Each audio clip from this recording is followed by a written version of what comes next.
იაკობაშვილი ვარ. საპროტესტო აქცია მიმდინარეობს ამ წუთებში ხელნაწერთა ეროვნულ ცენტრთან აქციას ცენტრის თანამშრომლები მართავენ ისინი დაწესებულებისთვის ამჟამინდელი ადგილმდებარეობის შენარჩუნებას და მოქმედი დირექტორის ბუბა კუდავას თანამდებობაზე დარჩენას მოითხოვენ. ჩვენი ჟურნალისტი ნატა მახულაძე იმყოფება ახლა ადგილზე. ნატა, რა ხდება აქციაზე ამ წუთებში?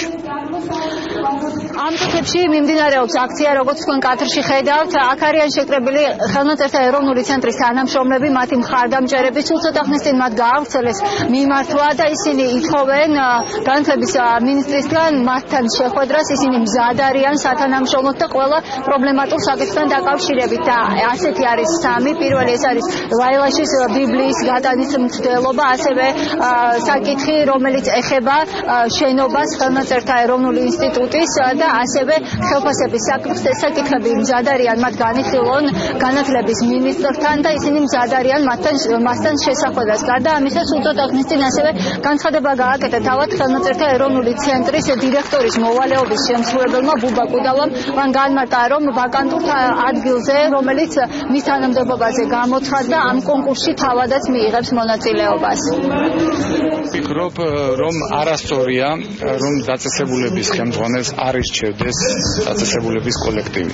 მე ვფიქრობ, რომ უსამართლობაა, რომ განათლებისა და მეცნიერების სამინისტროს მიერ შექმნილი კომისია წყვეტდეს, ვინ იყოს დირექტორი.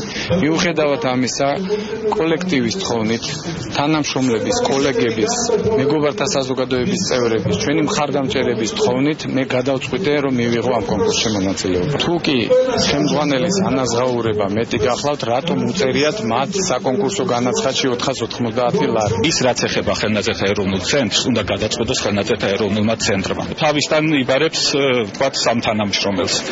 ეს არ არის კომუნიკაცია, ეს არ არის გასვლა თანამშრომლებზე. მობრძანდეს ქალბატონი მინისტრი, ჩვენ მზადა ვართ ყველა საკითხთან დაკავშირებით შევიკრიბოთ, კონსტრუქციულად ვისაუბროთ. ჩვენმა დირექტორმა ყველაფერი გააკეთა, რათა ხელნაწერთა ეროვნული ცენტრი საზოგადოებისთვის გაეცნო. 60 წელი გვისრულდება, აი მე და ჩემს კოლეგებს არის 240 ლარი გვაქვს ხელზე. მაგრამ მე პირადად და ჩემი კოლეგები ხელფასებს არ მივსდებთ. ხელნაწერთა ეროვნული ცენტრის ეზოში შეკრებილები არიან ხელნაწერთა ეროვნული ცენტრის მხარდამჭერები, ისინი საუბრობენ პოლიტიკურ ზეწოლაზე. ის გაანთავისუფლეს, იმიტომ რომ აი ამას აღუდგა წინ. თქვა, რომ ყოველად მიუღებელია ეროვნული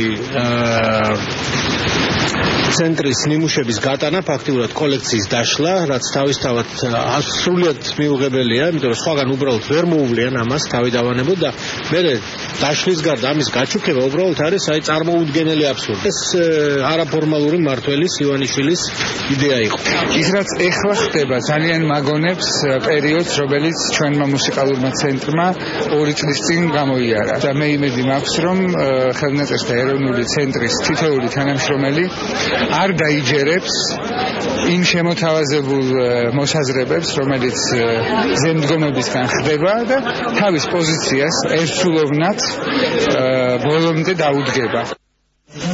არ არის გამორიცხული ხელნაწერთა ეროვნული ცენტრის ირგვლივ აღმოცენებულ საკითხებთან დაკავშირებით მსჯელობამ გადაინაცვლოს საკანონმდებლო ორგანოში თვის ბოლოს განათლების და მეცნიერების კომიტეტი სწორედ ამ საკითხთან დაკავშირებით განხილვების დაწყებას გეგმავს. სრულიად დაუშვებელია ამ მიმართულებით ხისტი მოთხოვნა და როგორც ხედავთ, სამინისტრო სწორედ გაუმართლებლად ხისტად იქცევა ამ მიმართულებით. არის საჭირო მოლაპარაკები და მე ვფიქრობ, რომ ამ ვითარებაში აუცილებელია, რომ განათლების კომიტეტი ჩაერთოს, განათლების და მეცნიერების კომიტეტი ჩაერთოს და სწორედ იქ იქნას განხილული ეს პრობლემები.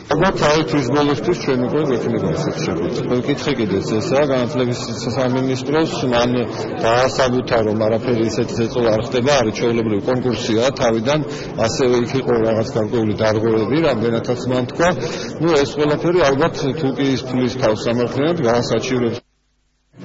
ამ ეტაპზე უცნობია მიიღებს თუ არა განათლების მინისტრი ხელნაწერთა ეროვნული ცენტრის თანამშრომლების შეთავაზებას. თამაზ შანიკიძე აცხადებს, რომ ამ დროისთვის ხელნაწერთა ეროვნულ ცენტრში აუდიტია შესული და შესაბამისად იმ აუდიტის დასვლას დაელოდება.